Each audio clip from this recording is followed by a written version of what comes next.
Zoom. So why don't you tell us? Why don't you tell us a little bit about yourself and your organization and what you're passionate about? Sure. Well, first, thank you so much, Chris, for the opportunity. I've been really following your work, and it's been a great, privilege to be here today. And yeah, so my Thank you. background, I would say I was born in the Dominican Republic, which is the first thing. I come from a Nice, small island. hot and humid. Oh yeah, completely different than what's going on in San Francisco. Yeah. Yeah, so I was born in that small island and just built a passion for finance and innovation, and that walked me into getting a scholarship at a university called Hult Business School, Hmm. and that sort of gave me the door into coming here. I currently manage what we call a MindTheBridge for government activities, which is sort of innovation world related to the government, which is not typical to have conversations about, but I'm more Wait a happy minute. Wait a to. minute. Yeah. Innovation and government in the same sentence? That doesn't Oh compute. my God, tell me about it. Tell me about it. But I'd be more than happy to talk about it. And you mentioned something very specific, which is my passion. Yeah. And I think my passion is helping innovation ecosystems actually help their local people in order for them to Wow. generate new startups and new innovation. I love that, but it's must be a really hard job, right? I think to Uh, myself, fast food, retail, those are hard jobs. Are you kidding? That's a hard job, what you're doing. tell me about it. Tell me about it. It's How very do you look fun. so young? You don't I have gray try. hair. I'm trying to stay young. But yeah, that's the world that I'm into. Nice, nice. So what you said you work, so I don't quite like, do you work only in governments or do you work with government private liaison, or like where do you fit? Yeah, so my division is called MindTheBridge for Government, and inside a company that's called MindTheBridge, Hmm. which is in the innovation advisory world. So Hmm. let's say the bread and butter business of the corporate for the past 15 years has been working with large corporations, typically Forbes 2000, and then supporting them into the scouting and also, really finding those startups that would Mm. solve the internal innovation challenges of this corporate.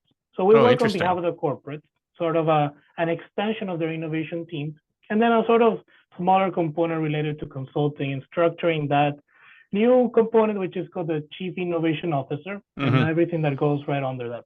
So do you, Then, sorry, go yeah, ahead. I'm sorry, I didn't sorry. mean to interrupt.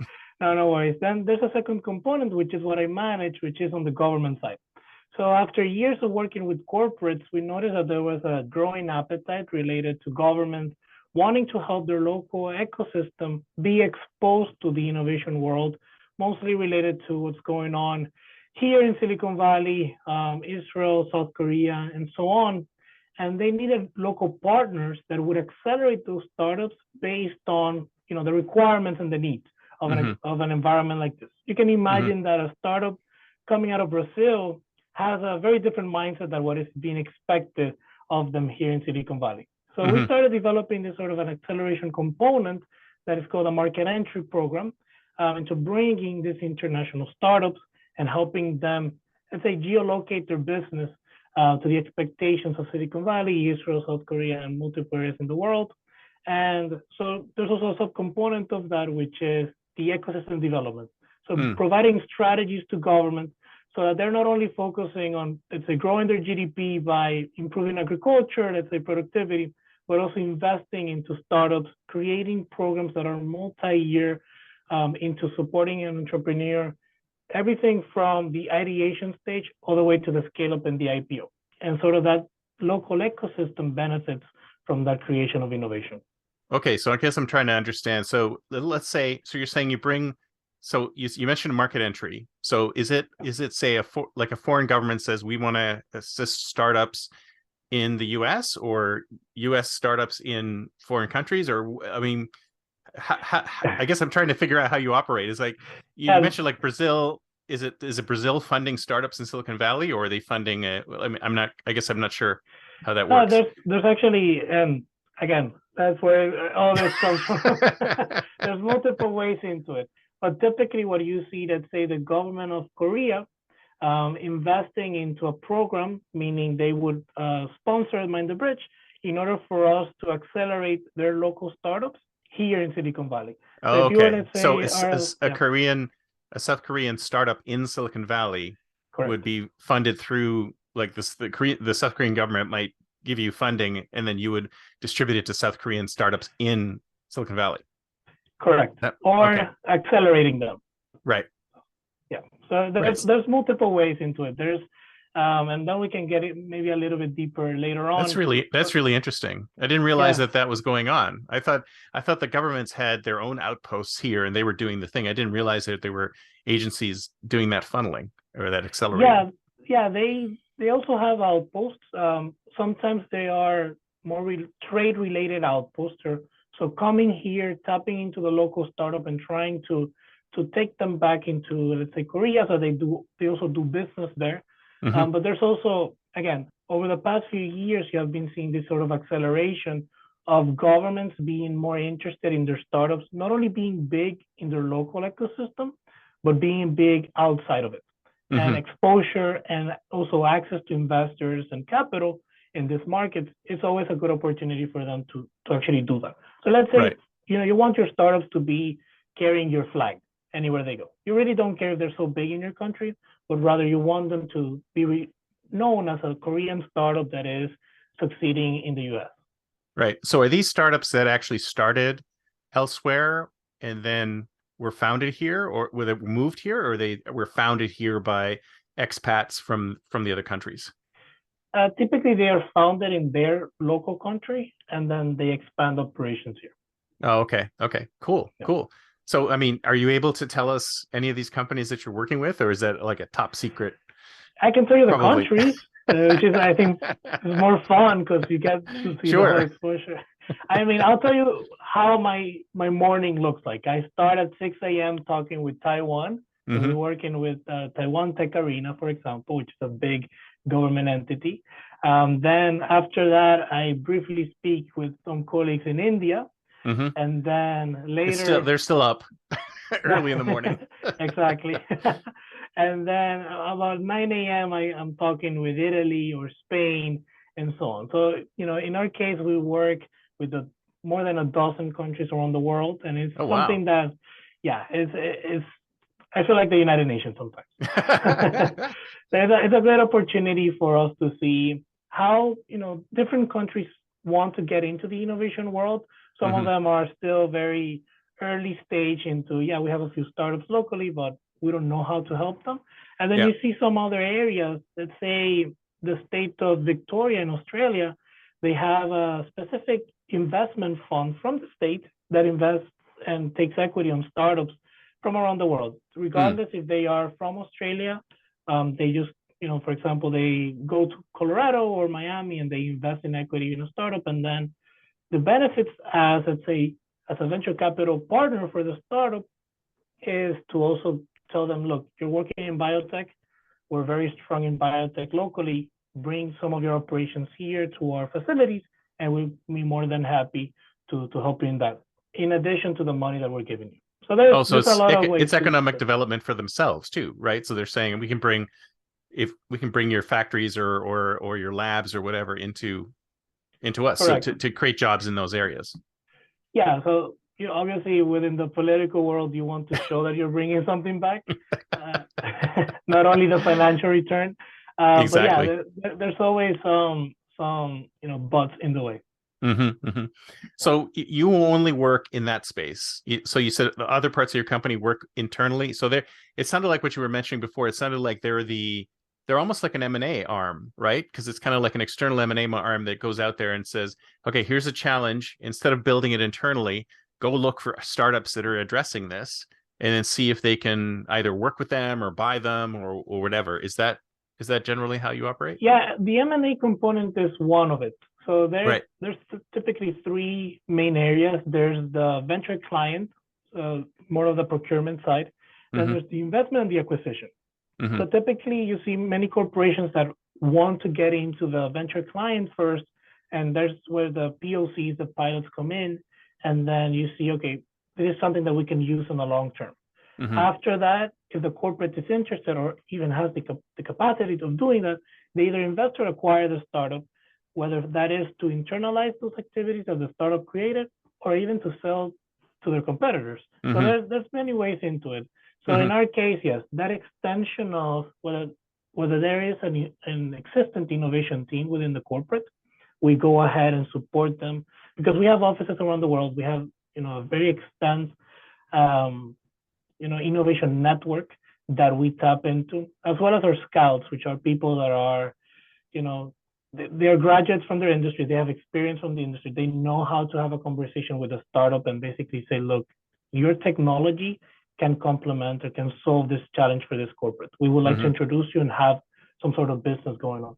So the corporate, they're experts at what they do, but sometimes they're not experts within the innovation world. They don't know how to talk the same ways.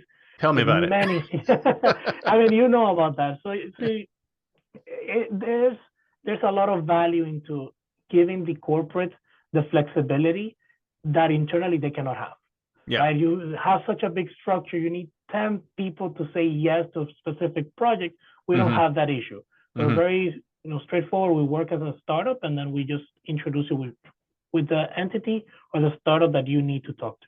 Yeah, it's interesting. You should do that because I'm kind of torn between the internal innovation and the external innovation. Because on the one hand, it's like you want to nourish and nurture innovation within your organization, right? So people there's tons of people who have great ideas within the organization, but they're very difficult to get them pushed out. And then you have other side of the company looking at promising startups, and they go out and buy a promising startup, and they spend a lot of money on a promising startup, even though somebody internally could have had that same idea.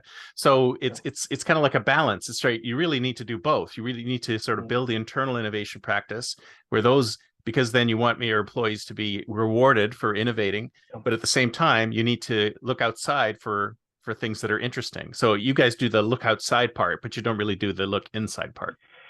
Well, we also support into creating an internal structure, which is now, again, gaining more speed, which is the venture builder. So you bring in internal teams that sit down, and rather than working on other rudimentary things that you need to work on your day-to-day, maybe you do a boot camp internally to come up with an idea that can actually, let's say, disrupt internally the business, or something that can be implemented by the corporate externally. So that sort of venture building component is very, very important because it starts streamlining the whole internal mindset of the corporate. It helps them say, okay, if we really want to be, the leaders of our industry, if we want to continue with this growth path, we need to, shake off all the corporate sense, right? That you need 10 people, they're so hierarchical. If you go into a startup here in Silicon Valley, it's so quick, the iteration process, and a corporate cannot do that, right? Yeah. So if typically you see corporates that have the venture builder as a separate entity. Sometimes they manage their own budget, they do their own thing. Also, when you see the corporate venture capital arm, sometimes they're off balance sheet, so they manage their own capital. They don't need to wait for the approval of a board. So there's a sort of flexibility that corporates are starting to learn more about, if we really want to keep up with the pace of innovation, we need to do all these things. And I think that's very important. But we come into the way that the corporate doesn't know how inefficient their process is. And for a pilot doesn't need to take 2 years. Tell me about it. Isn't there a fast track here? No. Everything's got to go through this. It's like, Exactly. So that's where you start questioning it a little bit, the current model that exists, and that disruption that we provide, I think, is very helpful. Yeah, it's interesting because I mean, I've worked in innovation groups within organizations, and a lot of times, if you do have that sort of separate thing, because at Yahoo we had something called Brick House. So Yahoo was down here in Sunnyvale, and we had Brick House up in the city in this really cool location, and they were coming up with all this cool stuff and doing on their own coding, and they made POCs and stuff like that. And the problem is that if anything looked promising, it was really hard to integrate it back into the rest of the organization because they were using a different tool set. They were using a different mindset. They were using they had to retool. Yeah, they had to retool the entire thing to bring it into the rest of the organization. So, I mean, what do you do in that kind of case? Do you just sort of spin it off into another company? Or like if you come up with something that's really cool in a POC that the corporate does in a venture builder and it doesn't really fit in with the rest of the organization? Do you just spin it out, or have I you ever mean, done that? yeah, typically you do want to get into the process of the spinning off. Again, if you believe that that entity is just going to be slowed down by your current process, which is Mm-hmm. might be archaic in a Yeah. sense, it's better just to spin it off and see it as a, as an investment of your company, Mm. right? You don't need to hold the control of it for it to be successful. Right. That's the way that I put it. Mm-hmm. With the venture building, you start seeing a lot of those internal spin-offs, and they just go on and they sell sometimes the same product or same service to competitors of the Mm. main company, just because maybe that technology is so useful. So Right. then that corporate that initially, put in the effort and the investment into that initial idea, they are generating new revenue sources even from their competitors. So there's Mm-hmm. a lot of value into spinning off the idea. I am more of the, let's say, of the camp that, as further away as possible from the traditional center of Mm. the corporate, the better, just Yeah. because of that sense of flexibility that you start seeing. Have you ever seen a situation where the startup actually influences the culture of the main organization? Yeah, for sure. Oh I yeah. mean, I'll give you one concrete example, one that we worked with. We were working with one of the largest clean energy companies in the world, and they requested us to find a solution that, and sorry, to give you a little more context, this was back in 2017 when not everybody had an electric vehicle or a charger at Right. home, right? Yeah. Yeah. Back then they wanted to be closer to that sense of electric charging at home and Mm-hmm. having your own box. And we were the ones who were managing that challenge for this corporate. And we found this startup in the Northeast, and it was very innovative. They had the whole box that you would take home, very efficient as well. And the corporate loved it. They said, okay, this is something that we would like to pilot. Let's do Mm-hmm. this sort of trial with this startup and see if this is something that on the long term it makes sense for us. Mm-hmm. Fast forward, they did the pilot. About 2 years after, that corporate decided, okay, this is so valuable for us at the moment that we're opening so much revenue because of this internal partnership that we created with this startup. Let's acquire them. So they acquired that startup. And then after, I believe about a year and a half, 2 years ago, that startup just became a completely different entity within the main corporate. So, Mm-hmm. and that entity is the one driving the whole innovation activity for the company as Interesting. a Yeah. whole. I'm telling Very you cool. about So a that does company that happen. had, yeah, I mean, I'm telling you about a corporate that had 90,000 people, Mm-hmm. very, very structured processes. And then this startup with 500 people comes in, and now it just became into this behemoth that is just driving the whole innovation of the whole company, which is Nice. amazing. And we Yeah. were right in the middle of that, and we just saw the whole transformation into mindset, because a startup disrupted our business. What else can we do with other startups? Right? Mm-hmm. So Mm-hmm. that's sort of what you want to achieve. Wow, very cool. I love that story because it's so rare that sometimes you hear these giant corporates just like buy up these startups and then they just kill them, right? Yeah. It's like the culture goes, the product goes. I mean, there's so many cases of seeing that where they just buy these little startups. Sometimes they're even one person startups, and then they sort of integrate the technology, and the guy Forget it's like about it. the show Silicon Valley. Remember that show? Yeah, for Where they sure. buy him, where Yeah. they buy his company and then they send him to the roof because they don't really Yeah. need him. Exactly. So I mean that's also, there's also a misconception related to corporate innovation in the Valley, right? Yeah, You yeah, start, as innovators, you never think that a corporate is gonna be, efficient yeah, or is yeah, gonna yeah, be disruptive. Because, yeah, for example, you see these big companies, these soft drink giants that have been in business for 100 years doing the yeah. same thing, Mm-hmm. and you say, okay, I'm a startup. That's not what I want. I want to continuously iterate and have a base software and then just put in as many add-ons and many improvements as I can over the years. Yeah, yeah. And that's sort of the competitive advantage that people are always thinking about. Mm-hmm. But then when you talk about corporate innovation, you typically don't connect, right? Yeah. Things like, oh, maybe this corporate, but there's so many corporations that are investing in startups that are actually very big stimulants of innovation here in the Valley, for example. You see many corporates from Asia, for example, Japan is the main country that has corporate outposts here in the Valley. And we actually have reports and data about this that are completely free on our website. That we just talk about that. We talk about how corporate innovation outputs have been accelerating at an impressive speed. And at the same time, there's specific regions that are just solely focused on that, having presence here and extracting information, data, scouting, and doing activities with startups here. Interesting. So the recession's not slowing this thing down at all. It sounds like people are just doubling down. That's great.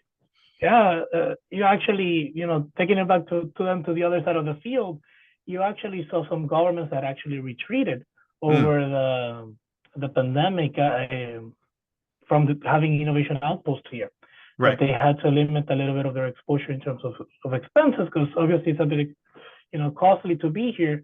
But then you start seeing that some other government entities that already had activities here are doubling down more, just because they know that there's Silicon Valley and innovation in general is a differentiator for them. Yeah. So if things are going bad at home in terms of the economy, why not be proactive and help your startups find investment here that they can take back to their countries and stimulate the economy a little bit more through that. Exactly. So exactly. There's different angles to it, but obviously people, they take it as however they want. No, it's true. I mean, it's like people say, oh, we have to cut our innovation budget because times are tough. It's like, no. That's when you double. That's when you really, really double down on innovation, because that you can innovate your way out of the problem, the situation that you're in. So why don't you tell me a little bit about your background? I mean, everybody I know who's in the innovation space took a really crazy route to get to it. Are you also like that too, or did you come straight out of school and go straight to working for an innovation firm?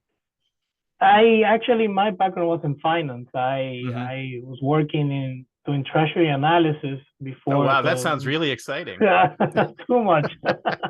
Well, which, let me tell you how exciting it was. It was just, working on a spreadsheet the whole day and making sure that our investments were doing good. So, oh my God. So you could be that Excel TikTok guy. You used to do your Excel TikToks. Doing all the formulas and teaching you how your life can be better. Yeah, exactly. Yeah, for me it was the same way. I just, as you might tell, I like talking to people and laughing, and the spreadsheet typically doesn't smile back at you, right? No. See, that's a good idea. That's an innovative idea, though. We should get spreadsheets that interact with people, right? That interact with you, telling you, hey, this formula is very, very bad, so take it back.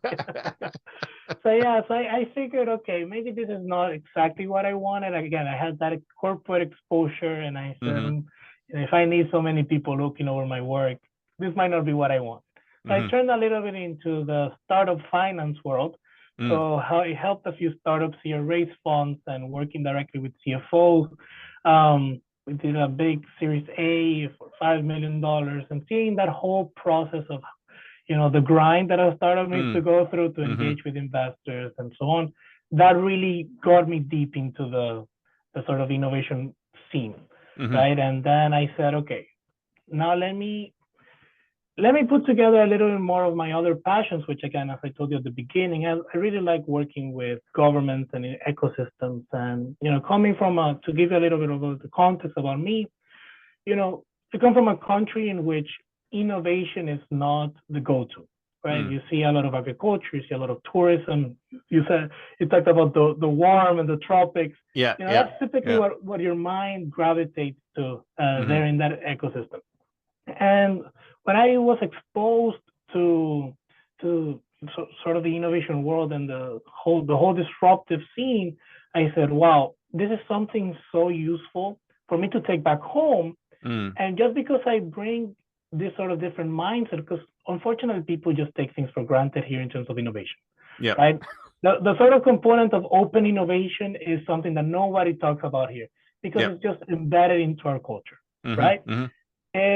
So me coming with a different mindset of saying, no, this is not something you should take for granted, then gives me a different perspective into what are the different angles, what are the strategies that you can put forward.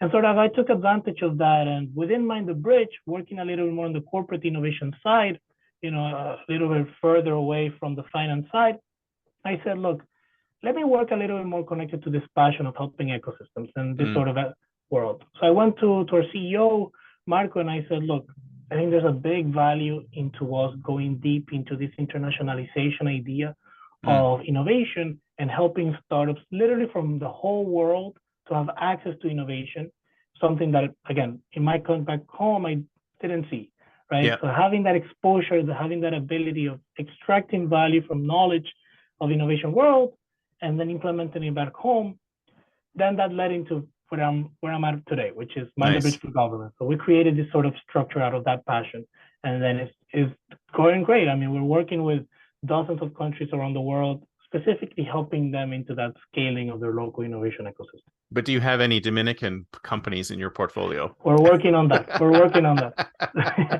What about Greek companies? What about Greek companies? That's where my family's from.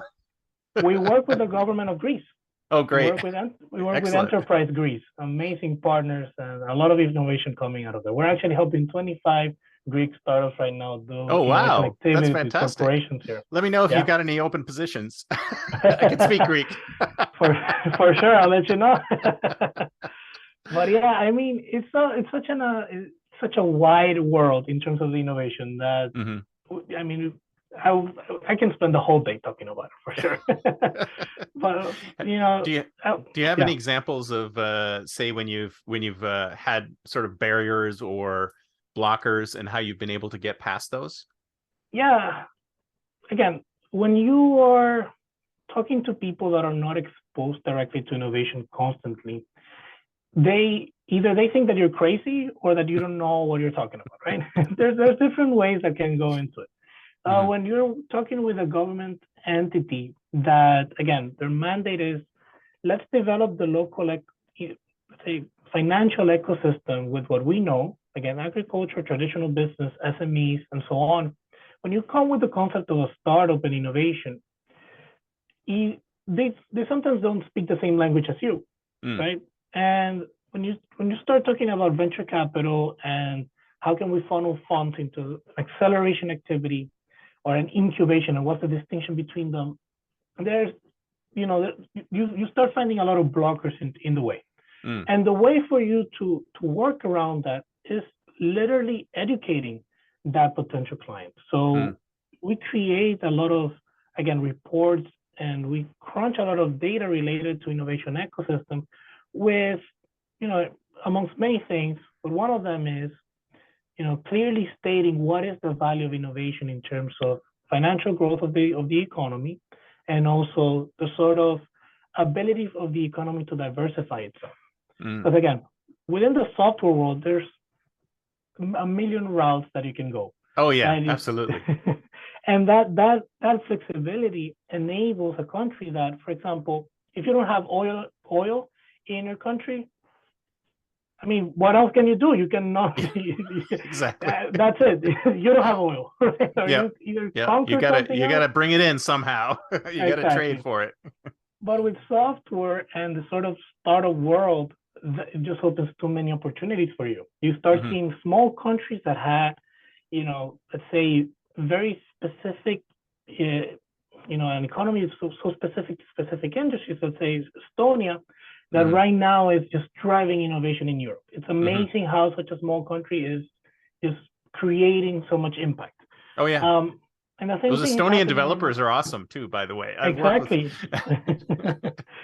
So you start seeing that sort of diversity, and when you clearly educate them into the potential that exists outside of the norm for them, then that's when they start listening to you. So for me, which I spend a lot of time doing business development with all these entities, sometimes my cycles can take up to 2 years, 3 years. Yeah. Well, you're talking government. I mean, nothing goes quick with the government. Exactly.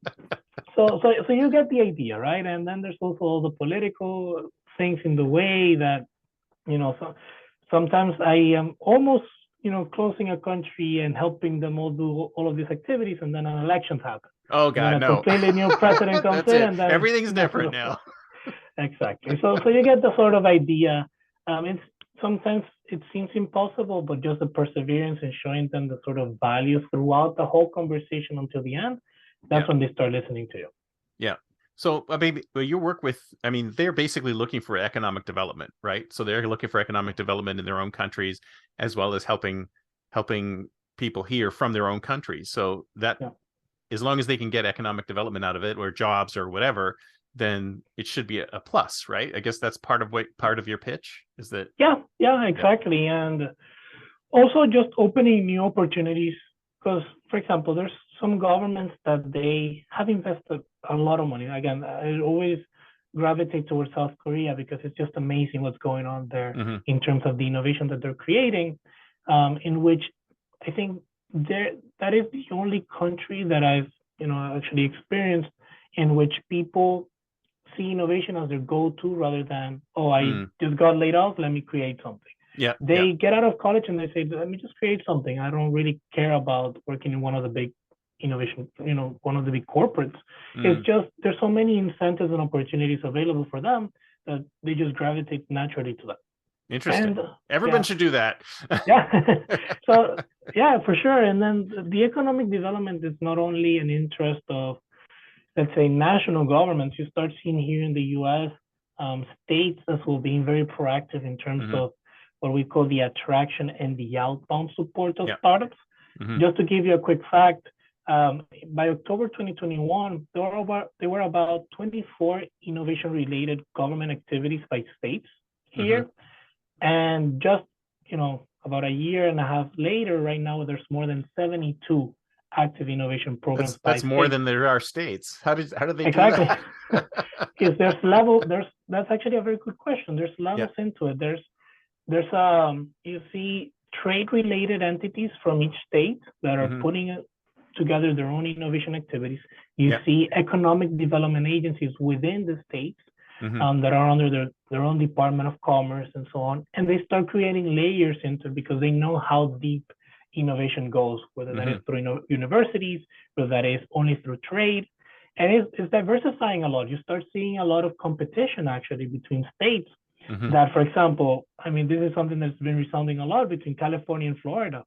You start seeing this sort of competition going on, and Florida has been extremely active, actually proactive in the sense that they're bringing startups from around the world that they just want to relocate to Florida. And then you start seeing California that, has been the go-to space for innovation, but now it's for the first time seeing competition from other states that are saying, look, you don't really need to move to Silicon Valley in order for you to have proximity to great venture capitalists or for you to have proximity to great universities generating innovation. So there's a lot of competition, and for me that's fascinating because for the first time, let's say governments are being proactive. They need to streamline their processes in order for them to catch up with innovation, which is amazing. Well, if you think about it, I mean, we're actually, a lot of people from outside the United States don't understand that we really are 50 different countries. We're not just one country. We're 50 different countries. And it's almost like, they should have embassies here and all that stuff. That's how it should work. But yeah, you're right. And especially with the pandemic, people are like, oh, I can work from anywhere, right? So you have all these states going, why live in Silicon Valley where it's ridiculously expensive when if you're just a developer, a coder, a startup founder, you can be anywhere. You can be in Kentucky, you can be in Louisiana, you can be anywhere, you can be where it's less expensive. And if you think about it, startups need a runway, and your runway gets longer if you're living in the middle of the country than if you're living here. That's true. Actually, that's actually a great point, because you start seeing this new component of digital nomads, people that are literally just walking around with their computer and they're carrying a unicorn. So they don't really care where they are at, as long as they can do business. So, this sort of competition in terms of incentives, again, is something that was initially related to trade and relations of countries for many years. Now it's just grinding down into, okay, do we need to create a smart city for the startups to be here? You start seeing, for example, with under the Expo 2020 Dubai, they actually dedicated a section of the city called the District 2020, which is a Silicon Valley there in Dubai, where they brought in innovators from around the world for them to be relocated there to have access to investors, that the government is the one pushing them into that space. Mhm. And it's amazing. It's an incredible, it's an incredible moment in time in which startups are actually getting attention from literally anyone that is, related to economy and Fantastic. economic development. I think This there's a is the good time to have a opportunity. startup if you haven't done it yet. Now's the time. Exactly. I mean, people are saying, I saw something very funny, which was, I got laid off from a major corporate. Let me create a startup that is going to disrupt them. Yeah, Do that exactly. backwards. Exactly. Now's the time. That's why we said it's like 120,000 tech workers out of work. Now we have 120 or at least 60,000 new startups, because how many, you just get together and you create something new. And the teams, especially if it's like a whole team or a big part of a team that I mean, they're working so well and cohesively within the organization. They're like, okay, screw this. We can do all this externally and provide that service. Yeah, exactly. So it's a great time for this stuff. And the other thing I think is, like, especially these tech workers, because they all have a decent severance, right? So if you have a bunch of money in the bank and you have a span of time where you're not working for this company, this is the perfect time to start up a startup. And all they have to do is talk to you, and they can get more funding from other countries. Exactly. They can always do it. It's just impressive. And I think another point, Chris, that I wanted to mention is, which I think, if there's any, founders listening to this, that geolocation that we had before, that we thought we had boundaries to just stay here and have access to funding or opportunities. Again, it's just an unlimited world right now. There's so many borders that are being, let's say, taken down in terms of innovation, that is just a great opportunity for you to, explore the whole innovation ecosystem from any part of the world. For me, again, start seeing a lot of sovereign funds investing directly for equity on startups. So it's not only the traditional side of the grants, but actually I've never seen that before. That's new, right? Yeah, again, that's something that has accelerated over the past 2 years. You see the European Union actually taking on equity on startups. Again, the Victoria state of Australia doing the same thing. And, in my case, for the Dominican Republic, if they really want to speed up and catch up to many other countries in the world, I mean, who doesn't want to live in the beach, and work from there, right? Exactly. The best. That's why I have the picture of the future of work, somebody lying on the beach on a recliner with their laptop. Exactly. You start seeing Zoom backgrounds, which is exactly. It's like, that's real. I have the real one. Exactly. So if a country like mine really wants to take advantage of what they are already naturally offering, create a fund and be a proactive investor. And then just, again, if you, as a corporate that has a corporate venture capital off balance sheet, so that it has its own entity and doesn't rely on the whole hierarchical process within a corporate, you create it as your own standalone investment fund. And then you start generating more interest and appetite through investments of startups that say, okay, one of my investors is the Dominican Republic. Maybe let me relocate there and take advantage of the incentives that they're putting together. The same thing happens with South Korea, Australia, Brazil. This is a proactiveness that is needed, and again, already exists in many countries.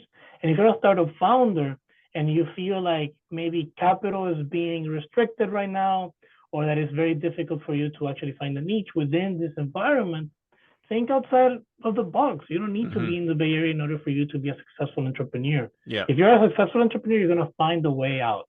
And that's I think the best way for you to go ahead into this, turmoil that is going on in terms of absolutely. This is the best time. This is the best time.